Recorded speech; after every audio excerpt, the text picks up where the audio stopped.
The vastness of space stretched before Commander Nathan Bell as he stood on the bridge of the UES Defiant. Stars glittered like distant jewels against the blackness. After 20 years of space exploration, humans had finally received a message from another intelligent species. The Zarvani had reached out 6 months ago, and now the Defiant was heading to the meeting point near Jupiter's orbit.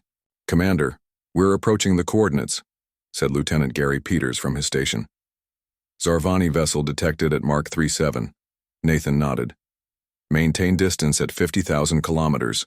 Standard diplomatic protocol." The alien ship appeared on the main screen. It was unlike anything humans had built, smooth and oval-shaped with no visible engines or weapons. Its surface shimmered with a blue-green light that seemed to pulse like a heartbeat. Lieutenant Susan Wright stood beside Nathan, her eyes wide with excitement.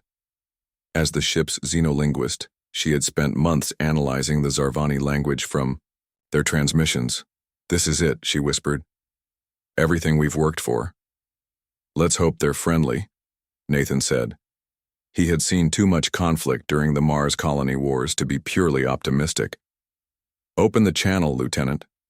Susan's fingers moved across her tablet. "Channel open, sir. This is Commander Nathan Bell of the United Earth Ship Defiant. We welcome you to our solar system and extend greetings on behalf of humanity." The screen flickered and a figure appeared. The Zarvani stood nearly 7 feet tall with slender limbs and iridescent skin. Its face had 4 eyes arranged in a diamond pattern above a small mouth. When it spoke, the words came through Susan's translation system with only a slight delay. "We are honored to meet the humans," the alien said. "I am Ambassador Kralzek of the Zarvani Collective. We have observed your species with great interest." The meeting went better than Nathan had hoped. The Zarvani seemed genuinely interested in cultural exchange. They agreed to a face-to-face meeting on the Defiant the next day. After the transmission ended, Dr. Alan Fisher, the ship's chief science officer, approached Nathan with a worried look. "Something doesn't add up, sir," he said quietly. "The biological data they sent us contains inconsistencies." Nathan frowned. "What kind of inconsistencies?" "Their cellular structure should make space travel nearly impossible for them. And yet, here they are, millions of light years from their home. Could it be a translation error?" Alan shook his head. "I don't think so. I need more time to analyze it." "You have until tomorrow," Nathan said. "I want answers before they come aboard." The next day, the Zarvani shuttle docked with the Defiant. Ambassador Kralzek and 2 other aliens emerged, their movements graceful despite the unfamiliar gravity. "Welcome aboard," Nathan said with a slight boo. "We are grateful for your hospitality," Kralzek replied. The translator device at his neck emitted a soft blue light as he spoke. Susan guided the visitors through the ship, explaining human customs and technology. The Zarvani asked many questions about Earth's defenses and population centers, which Nathan noted with mild concern. During lunch in the officers' mess, Alan slipped Nathan a note. "Their biology is weaponized. Be careful." Nathan kept his expression neutral as he read it. He glanced at Kralzek, who was watching him with all 4 eyes. "Is something troubling you, Commander?" the alien asked. "Not at all," Nathan replied smoothly. "I'm just thinking about the future of our species' relationship." Indeed, the future holds many possibilities. That evening, Nathan called a private meeting with Susan, Alan, and his security chief, Lieutenant John Hayes. "I don't trust them," Alan said immediately. "Their questions are too focused on our weaknesses." Susan frowned. "Their language contains subtle deceptions I missed at first. Double meanings that our translators might not catch." "What are you suggesting?" Nathan asked. "That this isn't a diplomatic mission," John said grimly. "It's reconnaissance." Before Nathan could respond, the ship's alarm blared. Lieutenant Peters' voice came over the comm system. "Commander to the bridge. Emergency transmission from Europa Outpost." They rushed to the bridge just as the transmission appeared on screen. It showed the director of Europa Research Station, her face streaked with blood. "Under attack, unknown ships, they came from nowhere, they're killing everyone." The transmission cut off abruptly. Similar reports from Mars Colony and Saturn Mining Station Peters reported, his voice shaking. Nathan turned to where the Zarvani delegation had been escorted by security officers. "What is the meaning of this?" he demanded. Kralzek's posture changed, becoming taller and more menacing. "You are an evolutionary aberration. Your species develops too quickly, adapts too well. The collective has deemed you a threat. We've shown no hostility toward you," Nathan said, struggling to control his anger. "Your existence is hostility enough. But we are not without mercy. Submit to containment, and some of your kind will be preserved in controlled environments." Nathan's hand moved to his sidearm. "That's not going to happen." The ambassador's skin rippled. "Then you have chosen extinction." Suddenly, the two Zarvani aides collapsed, their bodies dissolving into puddles of blue liquid that began eating through the floor.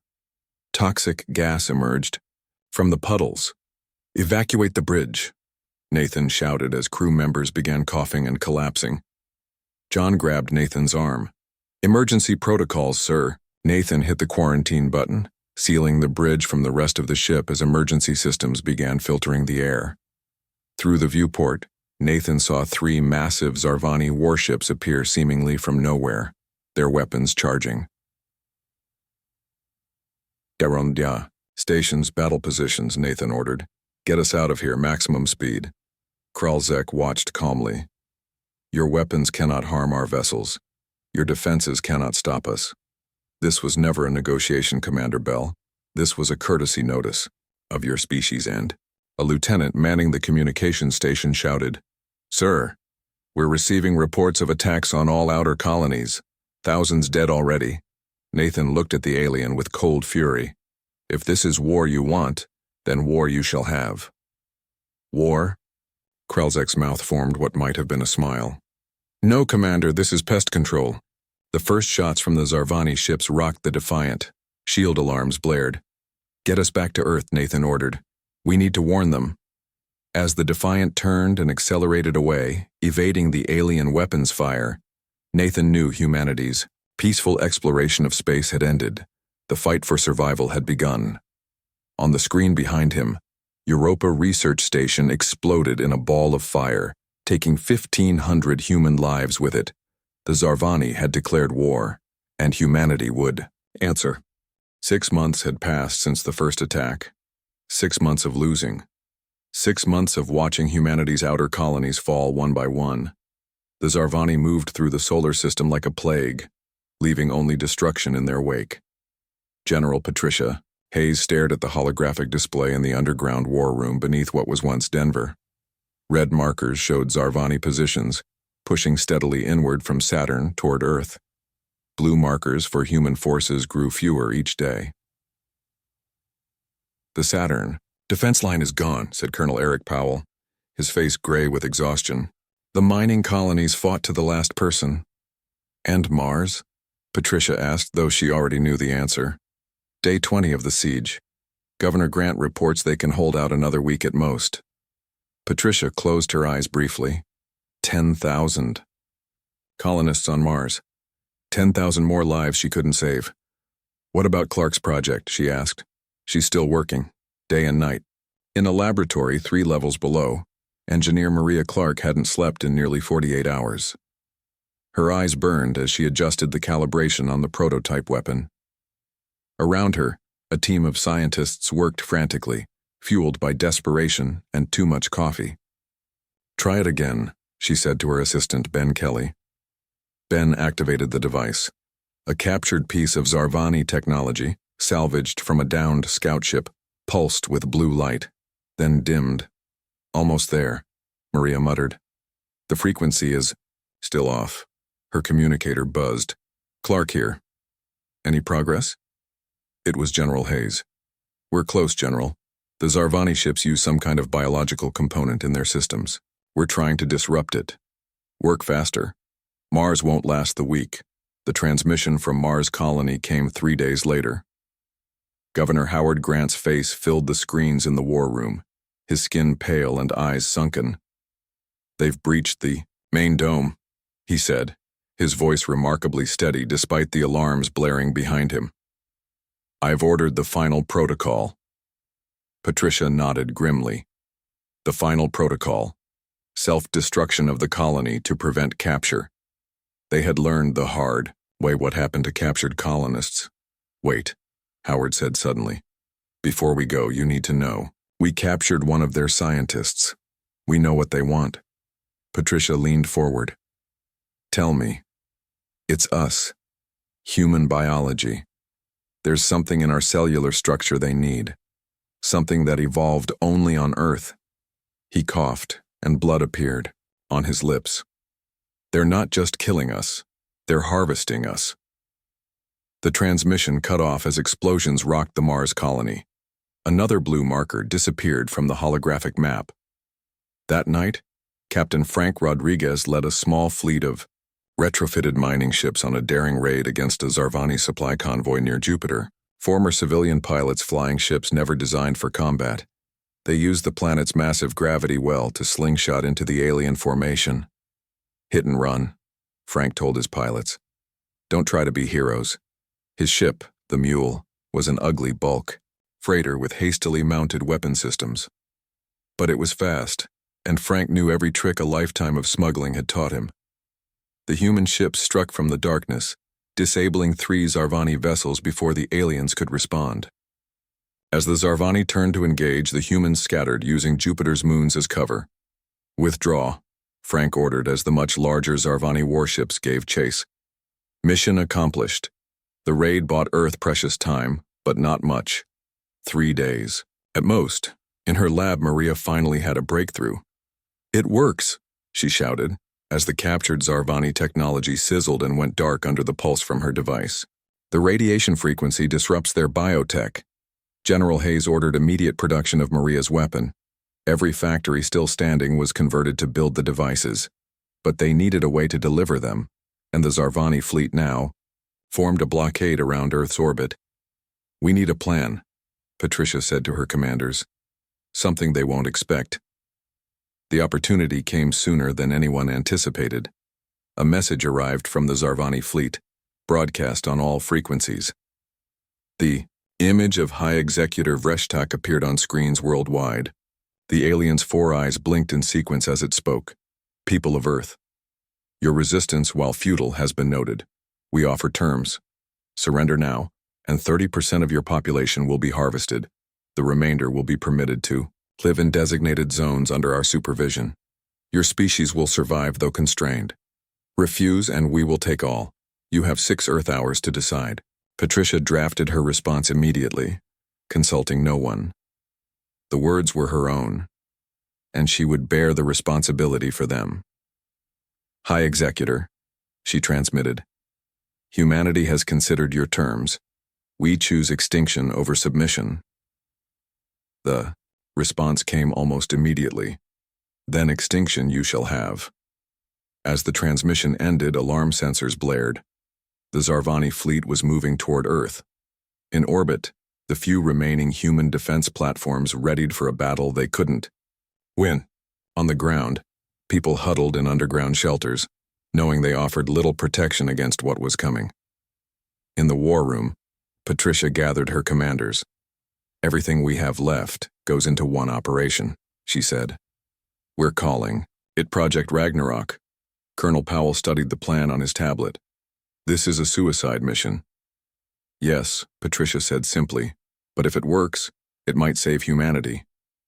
Dr. Alan Fisher, who had survived the Defiance escape 6 months earlier, pointed to the diagram.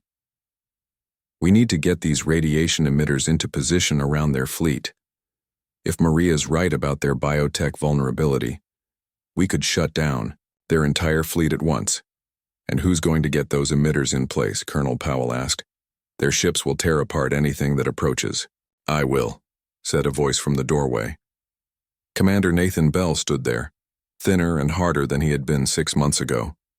The Defiant had limped back to Earth after the first attack, one of the few ships to escape. Now it had been rebuilt, stronger and more heavily armed. The Defiant has been refitted with experimental stealth systems, Nathan said. We can get close enough. Patricia studied him. You understand this is one way? Nathan nodded. Everyone aboard does. We volunteer. No one mentioned that volunteer had become a meaningless concept. Every human left alive was already sentenced to death by the Zarvani. The only choice was how to die, fighting or on their knees. "You leave in 6 hours," Patricia said, "just before their deadline expires." As Nathan turned to go, she added, "Commander, what's the name of your ship now? I heard they rechristened it." For the first time in months, Nathan smiled slightly. "They're calling it the Vengeance." The UES Vengeance moved silently through space, its new stealth systems masking it from Zarvani sensors. Commander Nathan Bell stood on the bridge, watching as Earth grew smaller behind them. He wondered if he would ever see his home planet again. "Status report," he said quietly. Lieutenant Susan Wright looked up from her station. She had insisted on joining this mission, arguing that her knowledge of Zarvani language and communication systems was vital. "Stealth systems at maximum," she said. "We're invisible to their scanners as long as we maintain this speed." Nathan nodded. "And the package?" "Engineer Clark's radiation emitters are ready, all 12 of them." The plan was simple but dangerous.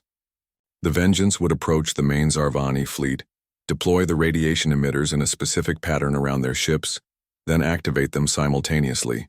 If Dr. Fisher's theory was correct, the radiation would disrupt the biological components in Zarvani technology, disabling their ships. If the theory was wrong, the mission would fail, and Earth would fall.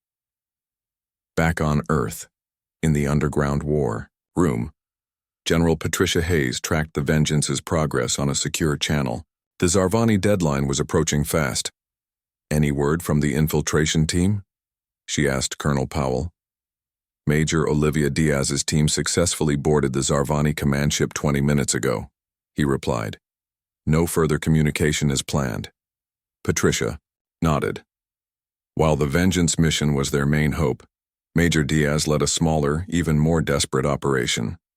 Her team of 6 soldiers had used captured Zarvani shuttle technology to board one of their command ships.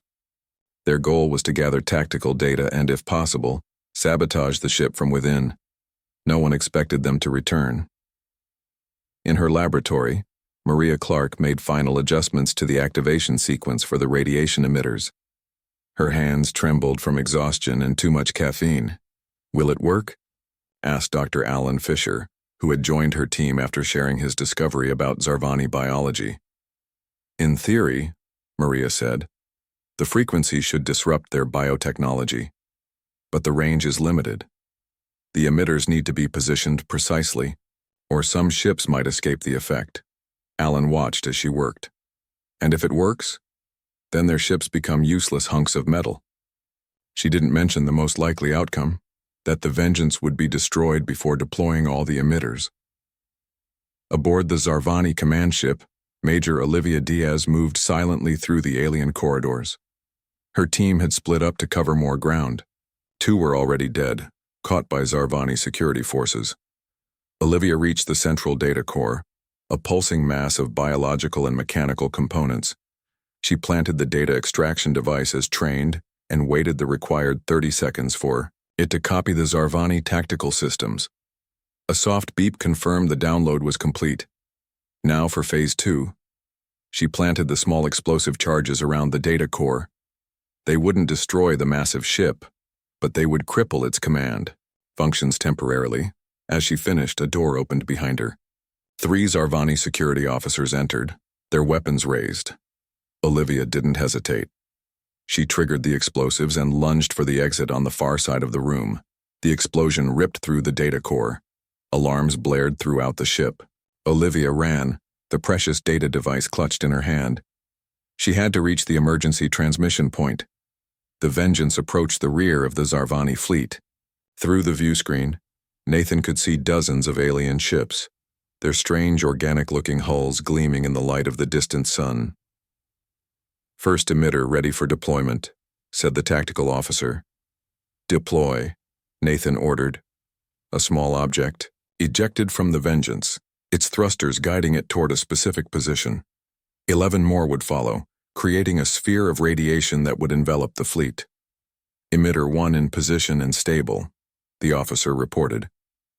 Proceeding with Emitter 2. Nathan knew they were racing against time. The stealth system wouldn't hide them forever. On the Zarvani command ship, Olivia had reached the transmission point. 2 of her remaining team members were dead. Only Corporal Rick Summers remained, holding off pursuing Zarvani forces. Cover me, Olivia shouted as she set up the transmission device. Rick fired down the corridor, his weapon glowing hot from repeated use. Hurry, Major. Olivia connected the data device to the transmitter. Earth Command, this is Major Diaz. Data package incoming. She hit the transmit button as a Zarvani energy blast hit the wall beside her. In the Earth War Room, a console beeped. Data. Transmission from Major Diaz, announced a communications officer. It's huge. Tactical data, ship positions, command protocols. Patricia moved to the console. Is she? Transmission cut off, ma'am. Patricia closed her eyes briefly, honoring the sacrifice. Get that data to our analysts now. Back on the Vengeance, disaster struck as they deployed the 6th emitter. Commander, Susan called out. They've detected us. Nathan watched as 3 Zarvani destroyers broke formation and turned toward them. Continue deployment, he ordered. All weapons ready. The Vengeance shuddered as the first Zarvani shots hit their shields. Shields at 80%, reported the tactical officer. Deploying emitter 7. Nathan gripped the arms of his command chair. Return fire. Target their weapon systems. Only. We need to buy time. The Vengeance's guns blazed, hitting one of the Zarvani ships. It didn't seem to do much damage. Emitter 8 deployed, the tactical officer called out. Shields at 60%. On Earth, analysts worked frantically to process the data from Major Diaz's team. General, one of them called out. We've found something. The Zarvani ships are controlled through a hive mind system. Their communications are biological, not technological. Patricia leaned over the analyst's shoulder. What does that mean for us? It means if we disrupt their hive mind, we disrupt their entire fleet. Dr. Fisher, who had been called to review the findings, looked up with excitement. The radiation frequency, we need to adjust it. It's not just their ship components that are vulnerable, it's their entire command structure. Patricia immediately opened a channel to the Vengeance. Commander Bell, we have new information. The radiation frequency needs to be modified. Through static and interference, Nathan's voice came through. Send. Parameters. Under attack. Maria Clark took over the communication. Nathan, boost the frequency by 20%. It needs to target their communication pathways, not just their ship systems. The transmission flickered. Understood, on 9 emitters deployed, shields failing. Hold on, Commander, Patricia said. Just a little longer.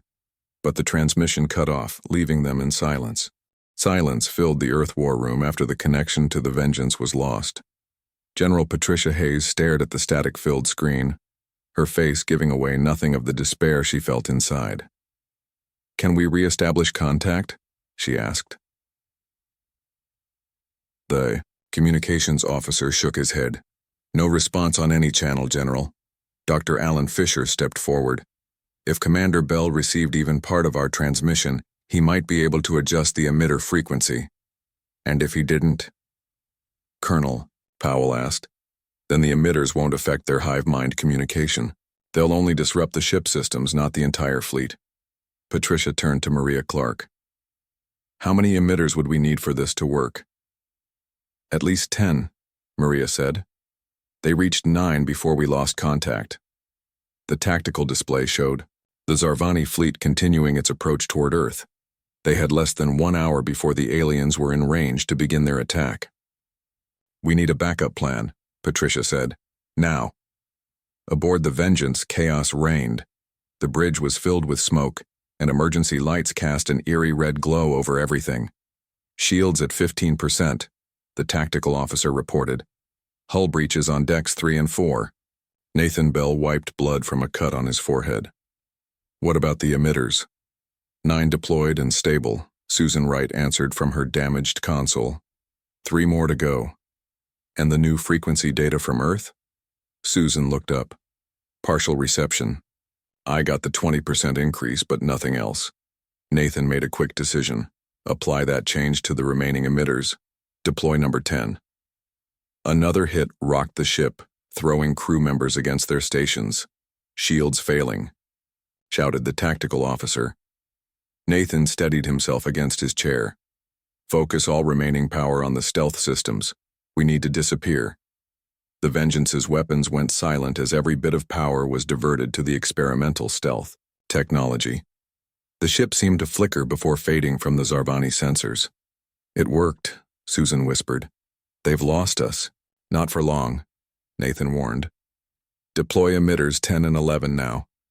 The Zarvani ship circled, searching for their vanished prey. The Vengeance drifted silently between them, deploying the precious emitters one by one. On Earth, the analysts studying Major Diaz's data made another discovery. General Hayes, one called out. The Zarvani have a specific command frequency they use to coordinate their fleet movements. If we could broadcast on that frequency, we could confuse them. Patricia finished. Do it. Earth's remaining orbital platforms began broadcasting on the Zarvani command frequency, sending nonsense data and contradictory orders. The effect was immediate but small. Some Zarvani ships began to move erratically, but most continued their approach. It's not enough, Colonel Powell said. Their main command ship must be filtering out our interference. Patricia nodded grimly. But it's buying us time. And right now, time is all we need. In her lab, Maria Clark worked frantically on one last attempt to improve the radiation emitter's effect. If the Vengeance succeeded in deploying all 12, they needed to make sure the impact was as devastating as possible. The frequency needs to be modulated, she explained to her team. Not just increased. If it pulses at the right intervals, it could cascade through their entire communication network. Can we send that data to the Vengeance? Someone asked. Maria shook her head. We've lost contact, but there's a chance they might figure it out themselves. Aboard the Zarvani command ship, High Executive Vreshtak sensed something was wrong. Several of his ships were acting strangely, responding slowly to commands or not at all, and the human vessel that had been attacking them had vanished. Find that ship, he ordered his officers. It must not interfere with our approach to Earth. One of the officers approached. High Executor, we are detecting strange radiation signals at the edge of our formation. They appear to be placed in a geometric pattern. Vreshtak's 4 eyes narrowed. A trap? Destroy those signals immediately. We are trying, High Executor, but our weapons seem unable to lock onto them. For the first time, Vreshtak felt a flicker of uncertainty. The humans were primitives, easy prey for the Zarvani collective. And yet they had fought with surprising effectiveness. Could they have found a weakness? Send a final message to Earth, he decided. One last chance for them to surrender before we begin the harvesting. On the Vengeance, Nathan received the report he had been waiting for. All 12 emitters deployed and in position, Commander. Nathan allowed himself a small smile. Excellent. Prepare to activate on my command. Susan Wright studied her readings, with a frown. Commander, I've been analyzing the emission patterns and I think there's a way to improve the effect. If we modulate the frequency instead of just increasing it, we could create a cascading reaction through their communication network. Nathan looked at her with raised eyebrows. That sounds exactly like what Earth was trying to tell us before we lost contact. Great minds think alike, Susan said with a grim smile. I can make the adjustments remotely, but it will take a few minutes. Do it, Nathan ordered. We'll wait. But time was running out. The Zarvani ships had begun to move toward Earth in attack formation, and worse, some were moving closer to the hidden emitters. They've spotted emitter 3, the tactical officer reported. They're moving to destroy it. Nathan made another quick decision. Target that ship. Full weapons. We need to buy Susan time. The Vengeance decloaked, its remaining weapons firing at the Zarvani vessel approaching the emitter. The sudden attack took the aliens by surprise and their ship veered away from the emitter. But now the Vengeance was visible again and immediately came under fire from multiple directions. Shields completely gone, the tactical officer reported as the ship shuddered under the impacts. Hull integrity failing. Susan? Nathan called across the smoke-filled bridge. Almost there, she replied, her fingers flying across her console. Just a few more seconds. Nathan watched as the Zarvani ship surrounded them. On the main screen, a transmission appeared. High Executive Vreshtak's alien face filled the display. Your efforts are admirable, human, but futile, the Zarvani leader said. Your species will be harvested, your planet stripped of resources. Nathan stood tall despite the chaos around him. You really should have left us alone. Plead for mercy, Vreshtak said, and we may preserve some record of your species in our archives. At that moment, Susan looked up and nodded to Nathan. The emitters were ready. Nathan smiled at the alien on the screen. You asked us to plead for mercy. His hand hovered over the activation control. Instead, we offer you dust. He pressed the button. A strange silence fell across space as the 12 emitters activated simultaneously. The modulated radiation spread in an expanding sphere, invisible to the naked eye, but deadly to Zarvani technology. On the bridge of the Vengeance, Nathan Bell watched the main screen. For a moment, nothing seemed to happen. Then High Executor Vreshtak's image flickered. What have you done? The alien leader demanded, his voice distorting. Nathan said nothing. There was nothing more to say. The effects started slowly at first. The nearest Zarvani ship began to drift, its lights flickering. Then another, and another. The biological components that controlled their systems were shutting down, unable to function in the radiation field. It's working, Susan Wright whispered, watching the readings on her console.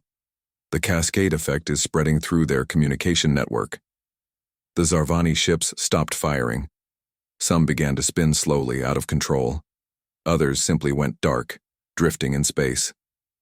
The radiation had disrupted not just their weapons and engines, but their entire command structure. On the command ship, Vreshtak watched in horror as his mighty fleet fell silent. The biological neural network that connected all Zarvani ships was collapsing. For the first time in the history of the collective, they were helpless. Impossible, he hissed, his 4 eyes blinking rapidly in distress. Primitive humans cannot defeat the collective. But the evidence was before him. Ship after ship went dark, systems failing as the radiation spread. The command ship itself began to shake as vital systems shut down. Emergency retreat. Vreshtak ordered. All functional ships leave this system immediately. Few heard the order. Fewer still could obey it. On Earth in the underground war room, General Hayes and her staff watched the tactical display in stunned silence. The red dots representing Zarvani ships stopped moving. Then, one by one, they began to fade. What's happening? Colonel Powell asked. Dr. Fisher studied the readings coming in from their sensors. The radiation is causing a chain reaction in their biotechnology. It's not just disabling their ships, it's destroying them. Maria Clark stepped closer to the screen. The modulation is causing the radiation to amplify as it spreads. It's breaking down the molecular structure of their biological components. On the screen, they watched as the mighty Zarvani fleet, over 200 ships, began to disintegrate. Not exploding, but simply falling apart, breaking down into clouds of particles. My God, someone whispered. We're turning them to dust. Patricia Hayes stood straight, her face showing no joy, only grim satisfaction. The aliens had come to harvest humanity. Instead, they were being erased from existence. What about the Vengeance? She asked. Communications tried again to reach the ship. This time a weak signal came through, Earth Command. This is the Vengeance. Nathan's voice crackled through the static. Mission successful. The bridge of the Vengeance was barely holding together. Half the stations were dark, and emergency patches sealed hull breaches in several places. The air was thin, oxygen systems failing. But the crew who remained alive stood at their posts, watching through the viewport as the Zarvani fleet disintegrated around them. The radiation, Susan said weakly, holding a bandage to a wound on her arm. Will it affect us too? Nathan shook his head. Different biology. Dr. Fisher assured us humans wouldn't be harmed by the frequency. Look, said the tactical officer, pointing. Through the viewport, they could see the Zarvani command ship. Unlike the others, it was not yet breaking apart. Instead, it was trying to move away, its engine struggling against the radiation's effects. They're trying to escape, Nathan said, to warn their homeworld. Susan checked her console. The radiation hasn't fully penetrated their central chamber. They must have some kind of specialized shielding. Nathan considered their options. The Vengeance was badly damaged, but still had some maneuvering capability, and one missile remained. Target. Their engine section, he ordered. Fire when ready. The Vengeance's last missile streaked across space, hitting the command ship's engines. The explosion ripped through the alien vessel, breaking its last defenses against the radiation. Within moments, it too began to break apart, dissolving into particles that scattered across space. High Executive Vreshtak's last thoughts were of disbelief. How could primitives defeat the mighty collective? His body disintegrated before he could find an answer. 3 days passed. Cleanup operations began, in Earth orbit, collecting debris and searching for any information that might help defend against future threats. The Vengeance had been towed back to Earth, its crew hailed as heroes. In the hospital wing of the underground complex, Nathan Bell awoke to find General Hayes sitting beside his bed. "Commander," she said, "good to see you awake." "The fleet?" he asked immediately. "Gone. All of it. Dr. Fisher says the particles will continue to break down until there's nothing left but cosmic dust." Nathan nodded slowly, wincing at the pain from his injuries. "Any survivors?" 3 Zarvani ships at the edge of the system managed to jump away before the radiation reached them. "We think they're heading back to their homeworld." "To bring reinforcements?" Patricia smiled slightly. "Maybe, but they'll be in for a surprise if they do return." She explained that Earth was already building a network of radiation emitters in orbit and throughout the solar system. Any Zarvani ship that entered would be immediately disabled. "We're safe then," Nathan said. "For now." Patricia stood up. "But there's something else you should know." She showed him a recording of a transmission that had arrived that morning. The being on the screen was not Zarvani, but a different species entirely, tall and slender with silvery skin. "People of Earth," the alien said.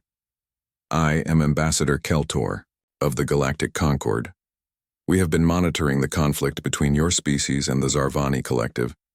Your victory is unprecedented. The Zarvani have conquered 12 worlds before yours and none survived. We wish to establish diplomatic relations with humanity." Nathan stared at the screen in surprise. "There are others out there? Friendly ones?" "It seems so. The ambassador's ship will arrive in 6 months." Patricia's expression grew serious.